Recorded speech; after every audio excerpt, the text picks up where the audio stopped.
Hello အားလုံးပဲမင်္ဂလာပါရှင်ဒီနေ့မမင်းနန်းကြတော့ပေါ့နော် behavioral marketing စာအုပ်လေးကိုနည်းနည်းလေး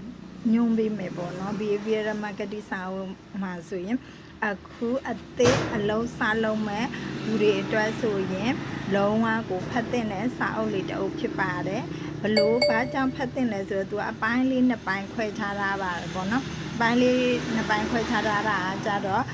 တကယ်ကိုစိတ်ပန်ဆိုင်ရာနဲ့တကယ်အပြုမှုပိုင်းဆိုင်ရာပေါ့နော်ပြုမှုပိုင်းဆိုင်ရာတွေကိုရည်ရွယ်ရည်ညွှန်းပြီးရေးထားတဲ့စာအုပ်ဖြစ်တဲ့အတွက်ကြောင့်မလို့အခုမှလုပ်ငန်းစာလုံးမဲ့သူတွေအတွက်ဆိုရင်အရန်ကိုတင့်တော်တဲ့စာအုပ်လေးတစ်အုပ်ဖြစ်ပါတယ်ပေါ့နော်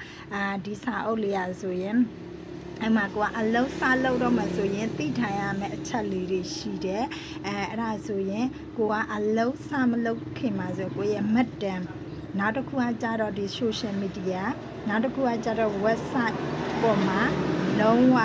ဒီလောက်ရမယ့်အလေးအကျင့်တွေကိုသူကရည်ညွှန်းဖော်ပြထားတဲ့စာအုပ်ဖြစ်တဲ့အတွက်ကြောင့်မို့လို့ဒီစာအုပ်လေးကို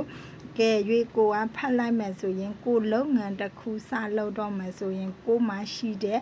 ကိုရဲ့ဒီရင်းနှီးမြှုပ်နှံမှုက rich မဖြစ်သွားဘဲနဲ့ဘယ်လို marketing လမ်းကြောင်းကိုသွားနိုင်မလဲဆိုတာကိုညီညွှန်းရေးသားထားတဲ့စာအုပ်ဖြစ်တဲ့အတွက်ကြောင့်မို့လို့ဒီစာအုပ်လေးကိုဖတ်မယ်ဆိုရင်ကိုအတွက်အများကြီးအကျိုးသက်ရောက်မှုကိုရှိစေတယ်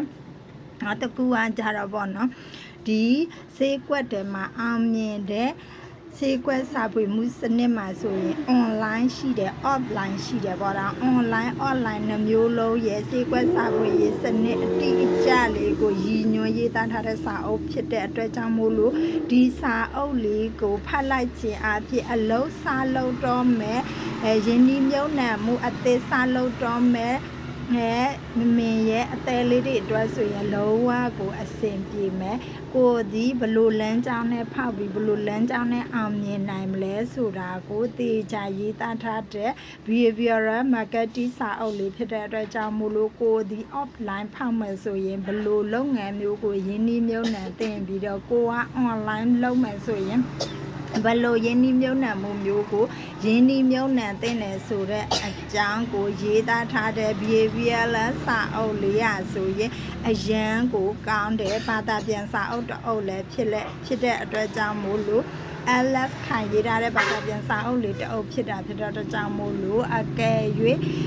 ဖတ်ရှုခြင်းနဲ့ဖတ်ရပြင်တယ်ဆိုရင်လည်းမမင်းရဲ့ဒီ record တွေမှာတေချာလေးနားထောင်ပြီးအသေးစိတ်အချက်အလက်လေးတွေကိုတေချာလေးမှတ်သားနိုင်မယ်ဆိုရင်လည်းဒီစာအုပ်လေးအကြောင်းကိုခဏခဏသိရမှာဖြစ်ပါ